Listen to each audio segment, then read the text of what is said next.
പുതിയ വീഡിയോയിലേക്ക് എല്ലാവർക്കും സ്വാഗതം. അപ്പോൾ ഇന്ന് നമ്മൾ ഇരിക്കുന്നത് ആറന്മുള അമ്പലത്തിലാണ്. അപ്പോൾ നമ്മൾ ദീപാരാധന കാണാൻ വേണ്ടി ഇന്ന് വന്നതാണ്. വൈകിട്ടായതുകൊണ്ട് തന്നെ തിരക്ക് തീരെ കുറവാണ്. അപ്പോൾ കുഞ്ഞൊരാഗ്രഹം ഈ അമ്പലത്തിൻ്റെ ഇതിലവിടെ കിടന്ന് ഓടണമെന്ന്. അപ്പോൾ ഇഷ്ടംപോലെ സ്ഥലം ഇങ്ങനെ കിടപ്പുണ്ട് ആറന്മുള അമ്പലത്തിൻ്റെ ഫ്രണ്ടിൽ മണ്ണിനകത്തൂടെ. അപ്പോൾ ഞാൻ പറയുന്നത് ഓടിക്കോളാൻ പറഞ്ഞു. അപ്പോൾ അവനിങ്ങനെ ഇവിടെ കിടന്ന് ഓട്ടോ. അപ്പം പുള്ളിക്കാരൻ്റെ മെയിൻ പരിപാടി എന്ന് പറഞ്ഞാൽ അമ്പലത്തിൻ്റെ മുറ്റത്ത് കിടക്കുന്ന മണ്ണെടുത്ത് അത് വായിലിട്ട് തിന്നുക. ഇതാ പരിപാടി. അപ്പോൾ ഇപ്പോൾ നമ്മൾ ഇവൻ്റെ പുറകെ ഇങ്ങനെ നിന്നോണം, അല്ലെങ്കിൽ ഏത് സമയവും വായിക്കകത്ത് മണ്ണാക്കും.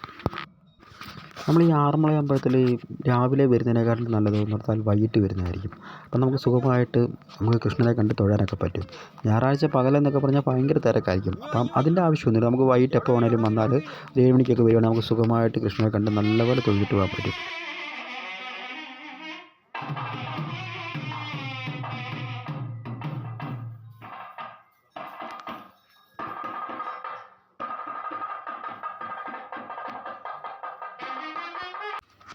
അപ്പോൾ നമ്മൾ കൃഷ്ണനെ ഒരു 2-3 തവണ തന്നെ അകത്തൂടെ കറങ്ങി നമ്മൾ കണ്ടു, നല്ലതുപോലെ നമ്മൾ കണ്ടു. അപ്പോൾ ഇനിയിപ്പോൾ നമ്മൾ ഇവിടെ നിൽക്കുന്നില്ല. അപ്പോൾ നമ്മളിനി വീട്ടിലേക്ക് പോവുക.